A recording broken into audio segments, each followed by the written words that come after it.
Greetings, everybody, for the third fireside of this year, January 2026, and the first anniversary. This is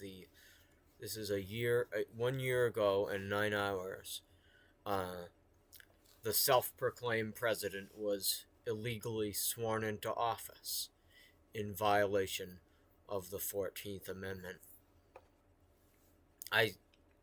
I think that it's useful to remember what that day was like and to remember what didn't happen. Because obviously that was not a good day 1 year ago. It wasn't. It's never going to be. You're never going to have a good day in a time like this. And we did see him, sorry about my rambling, we did see him do his energy emergency, which is an excuse which was an excuse for the self-proclaimed Trump administration to do what they were elected to do, to give us oblivion through our use of fossil fuels. And there was his pardoning of the January 6th rioters. But I still remember when that day drew to a close and we were still in the process of moving, just how little actually happened that day. They really blinked. What was supposed to happen, this was what I believed would happen, and a lot of people, was that we were supposed to have all of the top level management that are career managers in the federal bureaucracy were supposed to get fired and replaced with people on the Project 2025 roster. And that was supposed to happen at like 7 p.m. or something. That was supposed to be one of the executive orders, and it was nowhere to be found in the news coverage or in the live streams for the time that I watched. I don't know when he implemented Schedule F. It may not have even been in January, but like Schedule F wouldn't have been enough. He would have had to actually follow through on it and fire all of them. And that didn't happen. I think that it's useful to remember that cats. Anyway, I think that it's useful to remember that it is not what didn't happen. The anniversary of something that didn't happen. And that was the beginning of our resistance. It wasn't us. It was them. They blinked.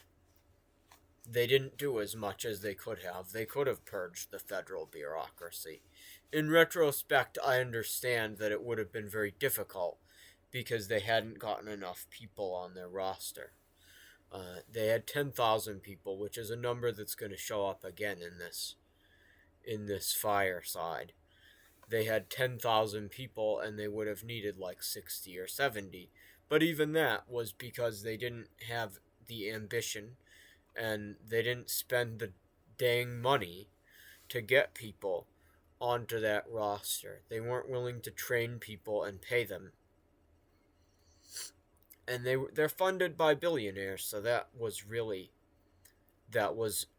an oversight on their part. That was something that they missed. But that's what should have happened that day. That's what we voted for. Like, I don't want it. I'm glad that we got a second chance. But it's useful to remember 1 year ago today, they blinked,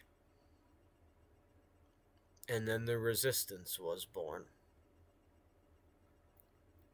Because they blinked. And that legacy continues on even in this week.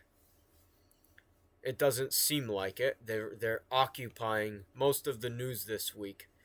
I'll get to some of the stuff at the end, perhaps, if I have time. But most of the news this week came from Minneapolis, which is a city that is being federally occupied in all but name by a bunch of ICE agents. ICE has no legal authority to be doing 90% of the violent stuff that they're doing. And they're really, for that city is experiencing not quite what it would take to have the end of the human species, to get rid of everyone, to make it impossible to fight global warming, to make it impossible to do the energy transition. But they are, in Minneapolis, they are doing the things that we predicted would be happening 11 months earlier in Washington, D.C., and never really ended up happening. That is what is happening in Minneapolis today. It's happening with regular people, black and brown people in particular, but also white people. And the famous person who got shot was white. Renee Nicole Good was a white person. They are doing the kinds of things that we would have expected to happen to people in political office at the very beginning, before it spread out to everyone else over the next 3 or 4 months, over the spring of last year. And this is obviously rushed. This is obviously something that they don't have the manpower for. I mean, they're taking manpower away from other parts of the country in order to do this. They have about a quarter to a third of the ICE agents in the country are in that city. A lot of those 20, actually, no, not so much. There's about 20,000 of them. But of the people who are on the streets, about a quarter to a third of them are in Minneapolis right now. And that's not sustainable. I used to have a better memory about this. I believe there are about 15 to 20 cities in the United States, maybe 15, that are larger than Minneapolis. New York, Los Angeles, Chicago, Boston, San Francisco,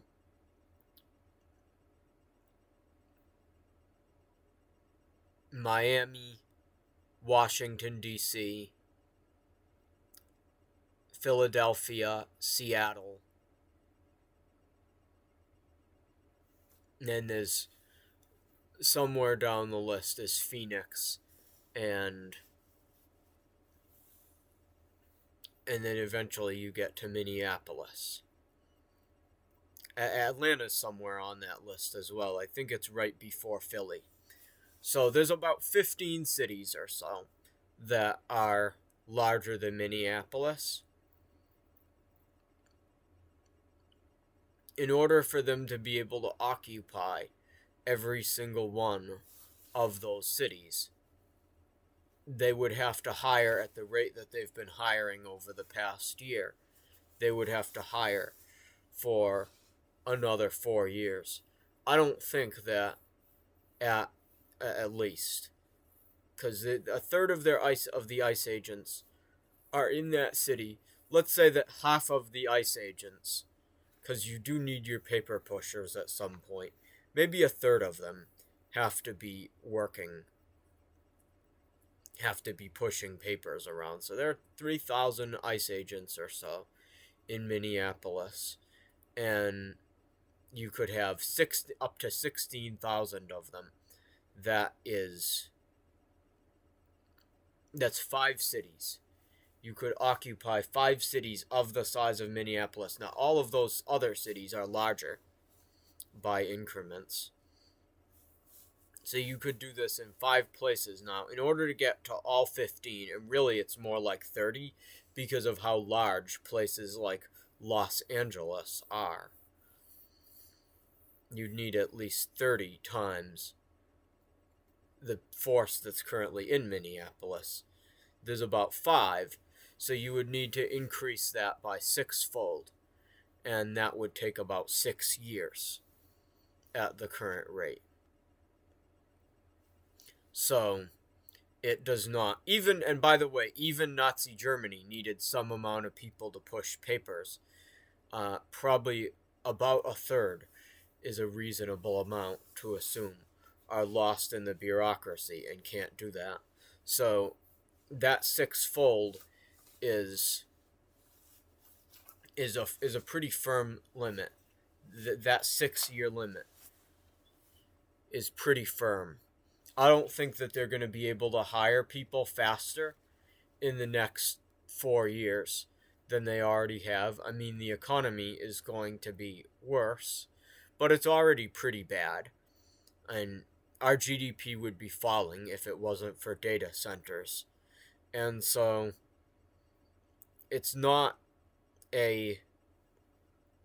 it's not like we haven't seen. It's not like people aren't desperate yet. And yet, there aren't a lot of people signing up for this. There aren't a lot of people leaving, but there aren't a lot of people signing up either. And so, it is not, I don't think they're going to be able to sustain that forever.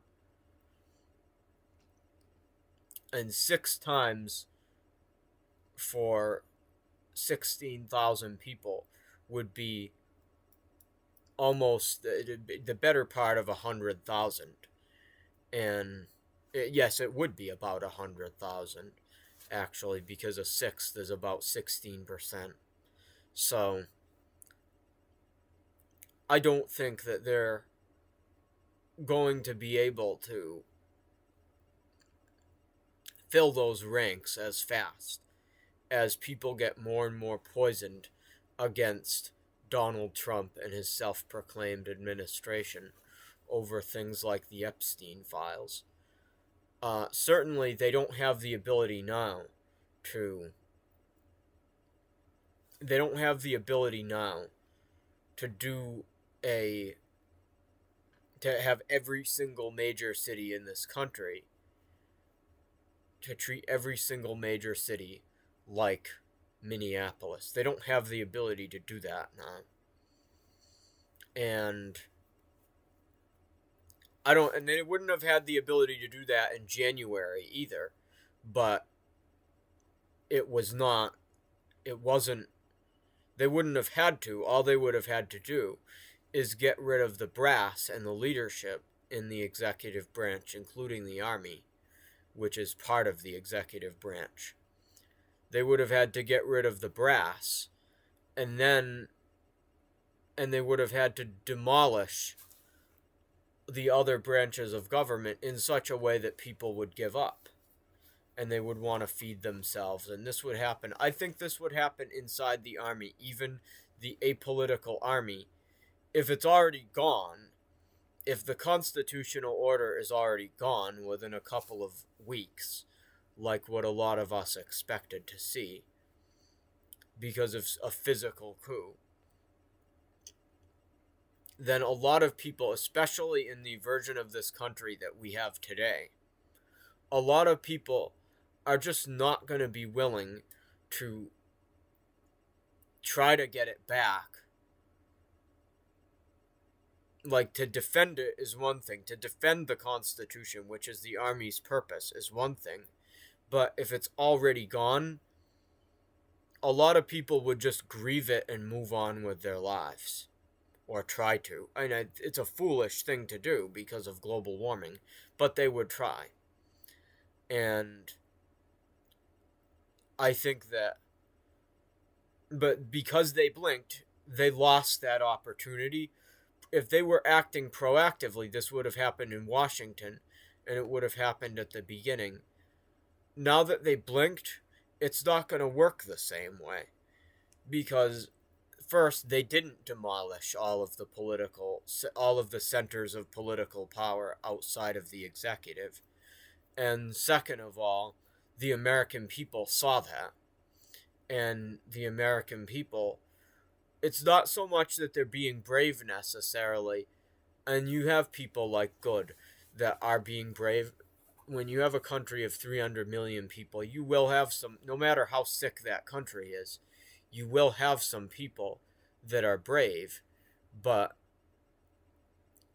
what is happening more so is that people are realizing that they blinked.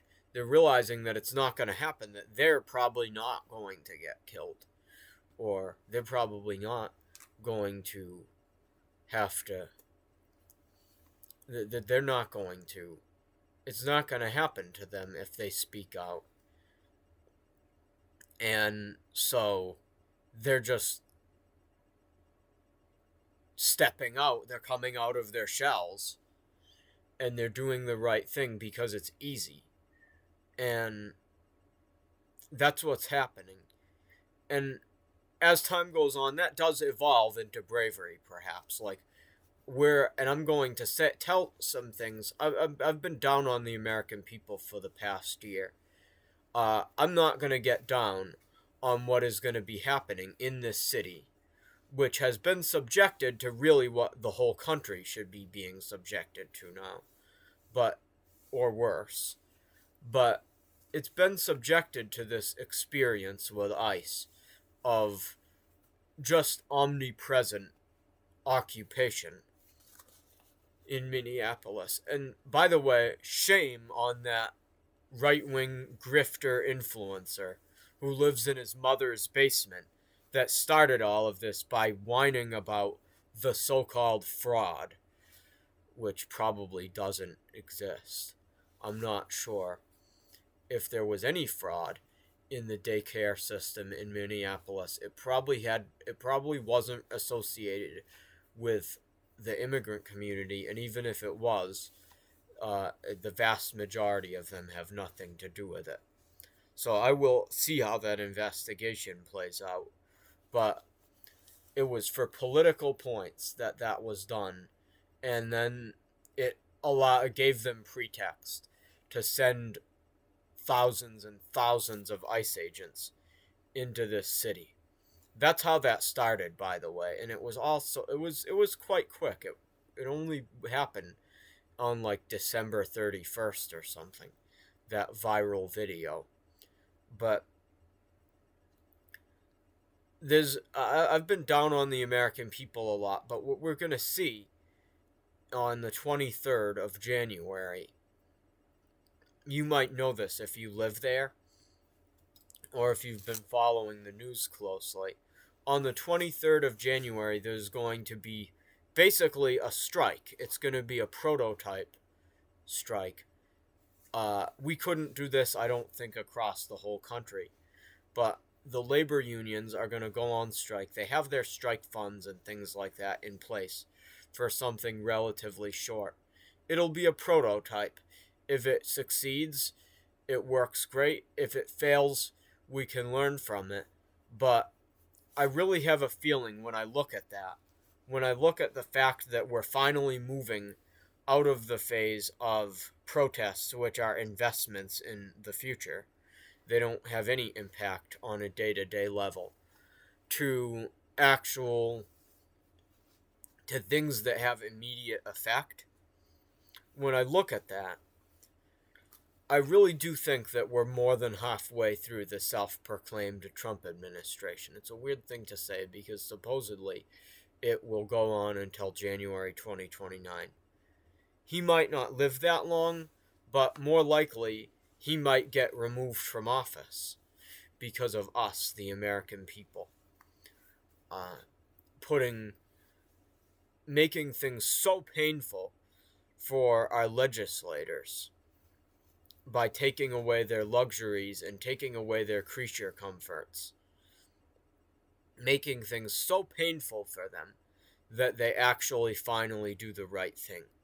That is definitely something that's foreseeable, and this is just the time that we start getting ready to do that.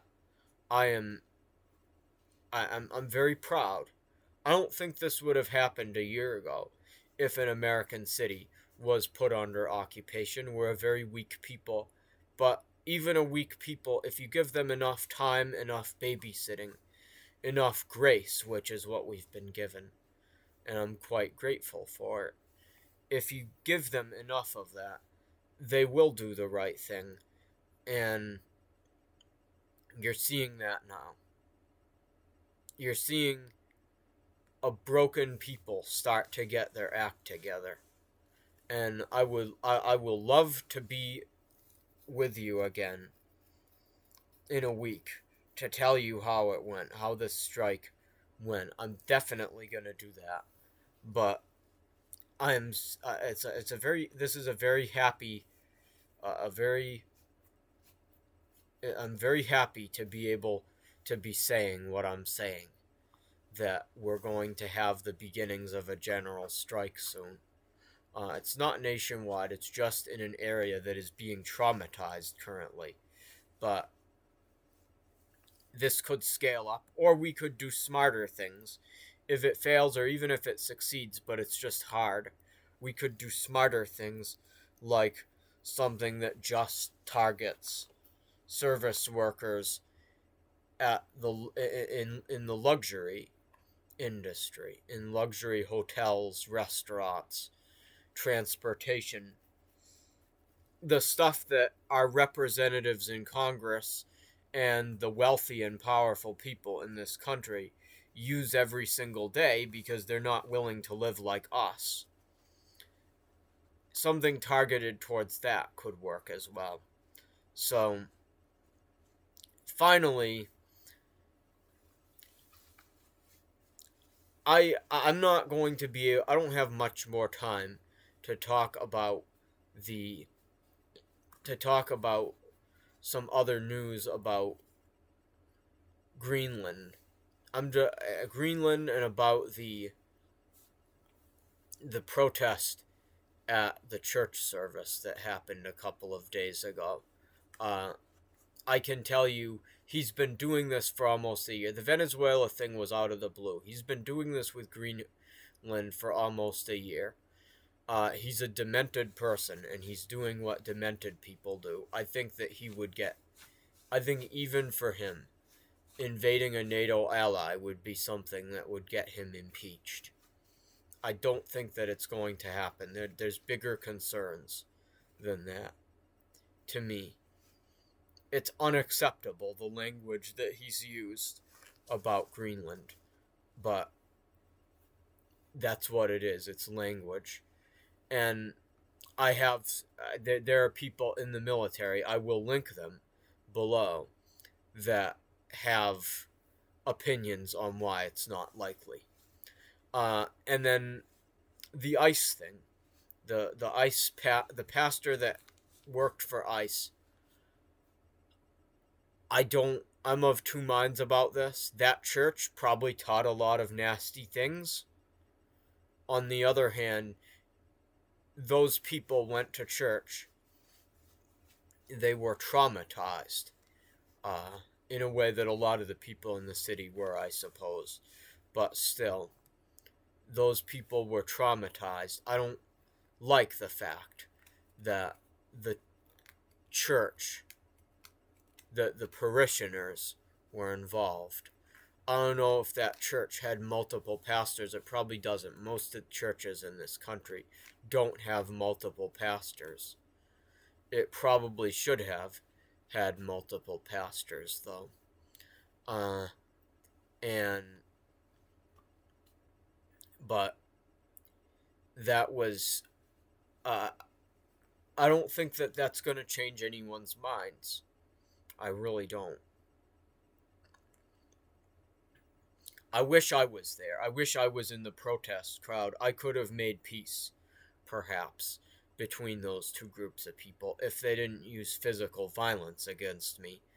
before I got a chance. I think that I could have made peace between those two groups. What that pastor was doing is unacceptable. You don't get to brutalize people and drag them out of their homes illegally and violate all of their rights as a human being, let alone the legal rights. I think that I'd use that word in the opposite way, let alone. But you don't do that when you're a pastor of a church. It's unacceptable for any believer. But that guy did not belong in pastoral ministry. That church is probably deep into Christian nationalism. I don't think that Christian nationalists are people who are fit to be serving in public ministry. I don't think they're fit for it. You can say whether they're Christians or not. Some of them probably are. A lot of them probably are not true believers. They probably don't have faith. They're not really. But whether they are or not, even the ones that are, they are too compromised and they're not fit. They are unfit for public ministry. People that have given up on the rule of law and on the idea of using words and of convincing people on a fair playing field. If you've given up on that, even if you were a Christian, even if you're capable of being it again, and you're just hurting right now, and not having your best day, not having your best year, and whatever. I have a lot of grace for people that have been experiencing pain. It's like what I say about me versus Trump supporters. They felt I felt the way that they did 24 hours after they felt that way. 24 hours after they voted to throw away everything. I had similar feelings. That's the difference.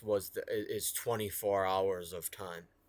So I have a lot of grace for people that aren't that way, but they don't belong in public ministry.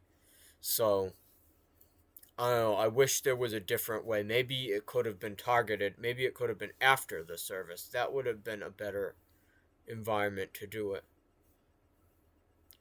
Do it after the service. Maybe involve only Christians in the protest. Which there probably were some Christians, because it's the Christian thing to do to oppose an organization that is violating the rights of immigrants who we were told to protect very explicitly. That's why it was such a good hazing ritual. It was such an effective hazing ritual to convince Christians to hate immigrants, because then you own them after that. That's how absurd it is for Christians to hate immigrants, is that you own them afterwards. Because how it's so hard to believe that you'll be forgiven. And honestly, hazing shouldn't work as well on Christians. But even with us, I guess it's hard to admit when you're wrong. In any case, I wish that they had done it some other way, like maybe before or after the service. I do think that the sanctuary is a place that should be preserved. We shouldn't be doing the same things that ICE are doing. We should be better than them. And there's a video that expands on that, really, from somebody who actually lives in the area. I'll post that in the description as well. God bless you, and stay safe as best as you can. Don't do anything dumb. Be brave as well. It's not like there's going to be it's not like you're going to make it that long anyway if these people win. And I hope that this thing in Minneapolis succeeds and we learn to do similar things across the country. I'm happy that we're finally getting to the stage where we can actually change the physical situation.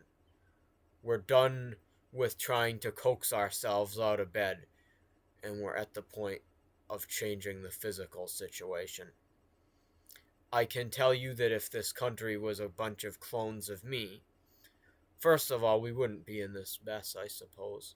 But if it was a bunch of clones of me now, let's say, and we had to be in this mess, I think that I don't think we'd be doing as well this January as we are.